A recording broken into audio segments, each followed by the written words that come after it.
Yeah, Saia's getting some new trucks that we haven't had before. And today I'm driving one. I'm going to check it out. It's a 579 Peterbilt day cab. Okay, let's take a look at this Peterbilt 579 day cab that we have now. It's just another day cab, right? They're single axle day cabs. They're all the same, right? Well, not exactly. Every truck's got a little bit better here or a little bit worse there. So let's take a look and walk around and see what we got here. So yeah, this is a Peterbilt, so you know it's got a PACCAR motor. Now, I have no experience with the PACCAR motors, but if you look on the forums, all the social media platforms that have to do with trucking, you're going to find all sorts of opinions on them. Some guys like them, some guys can't stand them, girls too. But this is, from what I'm told, 13 liter.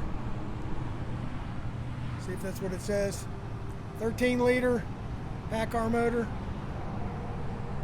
It's going to need a little breaking in, I think, before it gets the best fuel mileage that it gets. But that's what a brand new PACCAR motor looks like with about, well, I started out this morning with like 1,220 miles on it.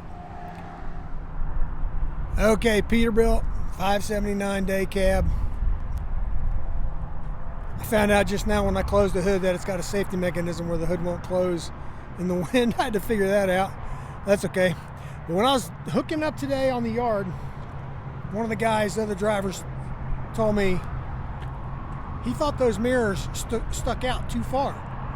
And there were going to be a problem with like coming through the gate. We got to push a box to call the dock, and there's a pole there, and he thought maybe people would be running into them. And you first look at them, they do look like they're kind of far out there from the cab.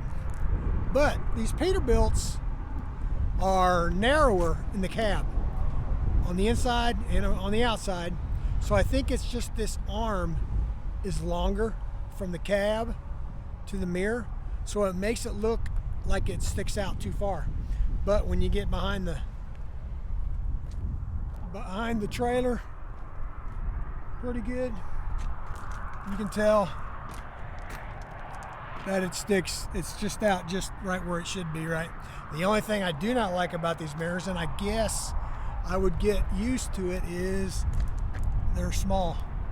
And I don't know, I guess the shape is for fuel mileage, but they are just a little bit small, and I would like them to be a little taller. But anyway, so over here got like a 50-gallon fuel tank on this side, and I think the other side's 100. Yeah, 50 gallons, 100 on the other side, so 150 gallons for the fuel. Everything's the same. Low level exhaust, DEF system. Of course, we got the chain box hangers for your tire chains. Now, this fifth wheel is a fifth wheel where you can release it from the inside of the cab. You push a button. But the biggest thing about this thing is that I've never seen before on a single axle day cab is a movable fifth wheel. I haven't tried to move it yet because I usually don't have really good fortune, if you will, with these movable fifth wheels. I get them jammed up. So let's look at the inside and talk about how it runs.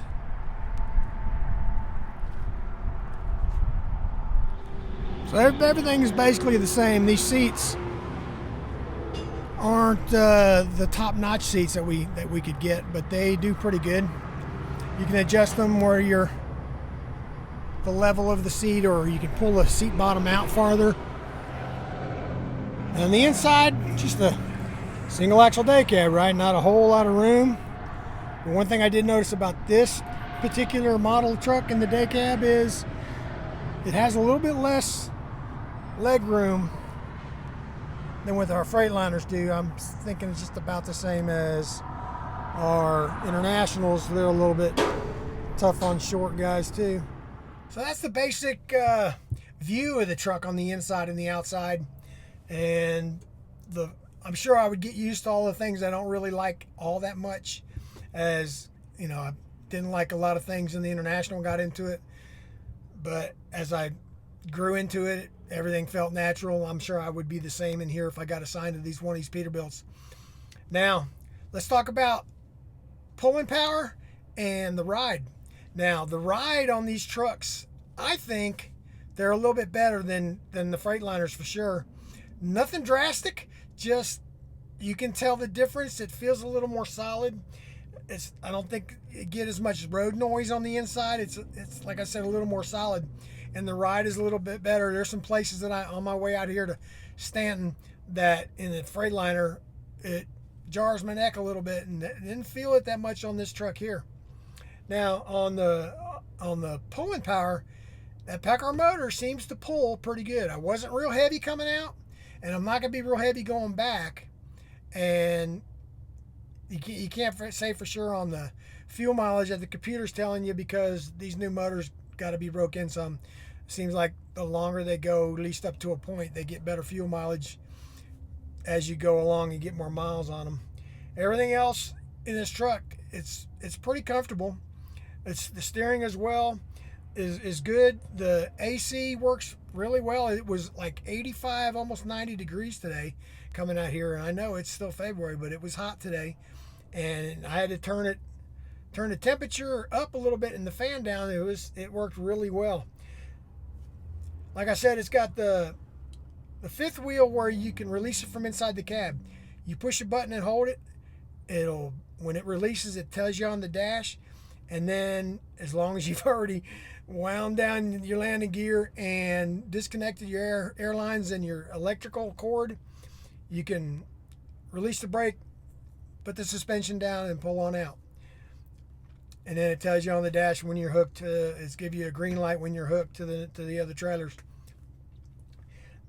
Now, as far as the technology on this truck here, I think I mentioned in another video about like our 23 model Freightliners and some of the technology that I didn't really like.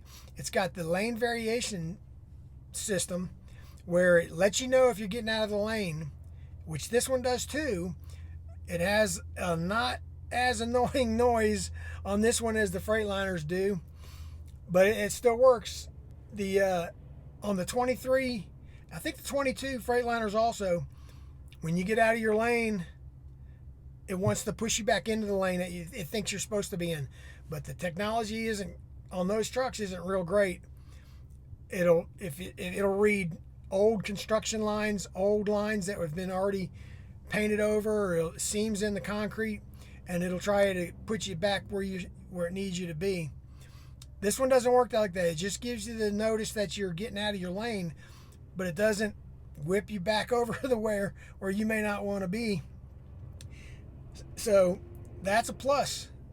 Other than that, when you're going 68 on the cruise, on the Freightliner, the newer Freightliners, 22, 23, if you're going 68 on the cruise and you mash the gas, it's going to back you back down to 65. I'm not sure what the purpose of that is, but that's how they're set up. And there's a move to try to get them to change that. And they may have started with these trucks because these trucks don't do it.